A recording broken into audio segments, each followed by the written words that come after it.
Hello YouTube, it is Toya Ruth here with the Divas and the Details, and I'm just checking in with you. So as you guys know, I am a fragrance lover. It's one of the many things that I love, and the details that I like. So I love, color in fashion, in interior design. I love hair, makeup, handbags, shoes, but I also love fragrances a whole bunch. And it's been that way since I was a child. I would always sneak into my mom's bedroom and I'd watch her try on clothes and get ready to go out places, and I would just spray everything that was on her dresser all over me because I just love, love, love fragrances.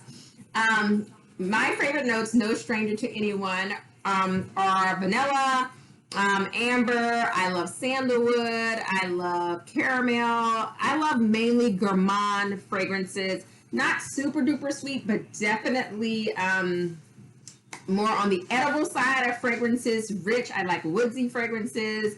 I also like things that feel very warm and cozy. So that being said, I have been doing a series of videos talking about my favorite note of all time, which is vanilla. So while I love all gourmands, vanilla is certainly my favorite note when it shines through.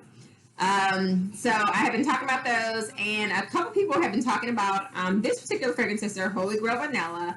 I think that this is a beautiful fragrance. I gave it its own video because even though it is a very beautiful fragrance, it's very nicely blended, it is not my, it doesn't fit my style of vanillas as far as being a favorite kind of gourmandy kind of scent.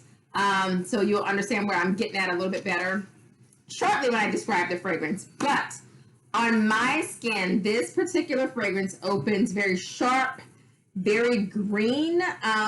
For lack of a better word, I would call this a plant-based vanilla, a spicy vanilla. It is woodsy, which is a plus. It is very interesting. It's very unique. I can see why people would say this is their Holy Grail fragrance because it is a very unique fragrance. Typically, vanilla will be mixed with more of a booze type of note, so like a rummy or a bourbon. You will also find vanillas mixed with caramels, and you'll find them mixed with chocolates. That is a typical vanilla fragrance, and I really, really, really, really like that a lot. And this one is more atypical. It's much more unique. So if you're looking for like a more signature scent or you want to stand out in the crowd, this will certainly be that. This particular fragrance is very resiny. It's very plant-based. It does have some notes of cardamom. It has juniper in it, pink pepper and black tea. I think that's giving it like this little sharp feel to me, in addition to the cardamom. It does have bergamot, so I was thinking it was going to be more fresh and bright as far as like a daytime or summery scent, but it's not the case. Bergamot doesn't outshine anything in here, so that orangey kind of citrus is overshadowed by the more resinous, peppery. It has saffron. It does have musk, ambergris, and vanilla. I'm just going to show you the box. And this is Eau Duelle by Diptyque. You can tell that this is a niche fragrance. It's very rich.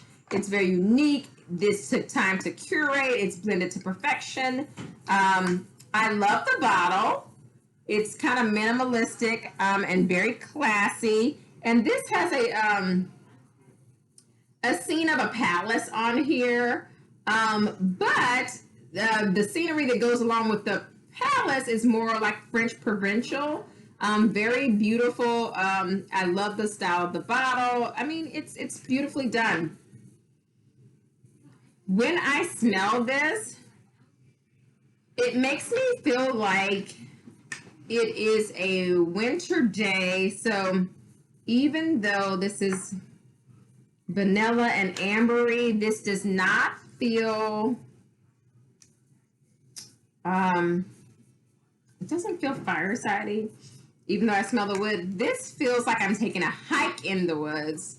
And I may have some vanilla, like drink that I'm drinking, or I have some vanilla, like raw vanilla that I'm carrying, and I'm outside and it may have just rained, and like the water is dripping off the trees, and so you're getting this fresh woodsy scent and smell, and you can really capture the resin from the trees much better than you normally would on a dry day. That's what this feels like to me.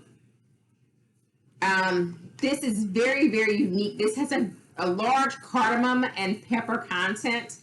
I will say,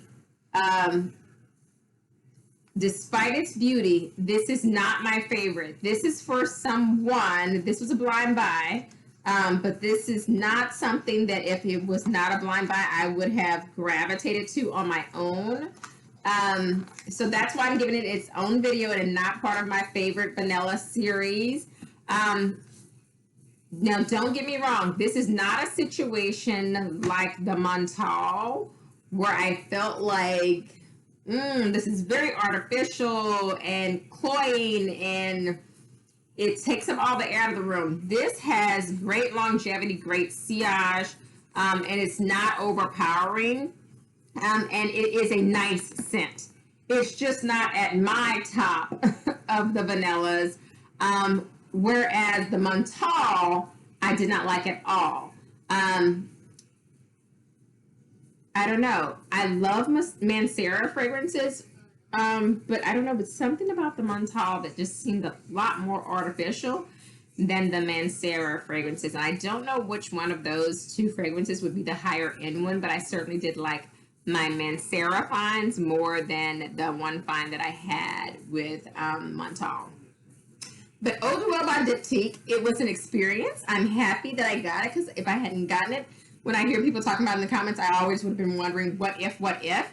And so now I've done that. I might include this fragrance, so I'm not going to mess with it too much, in a giveaway coming up here after Christmas, maybe in the beginning, before it gets too warm, of 2021.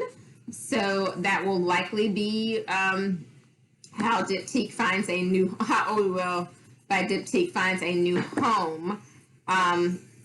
So we'll see. You guys let me know in the comments if you think that we should do an Eau Duelle giveaway, like in January or February, as a kickoff to the new year. So if you like the content, thanks for watching. Please remember to like and subscribe, and just remember that the diva's in the details. Bye.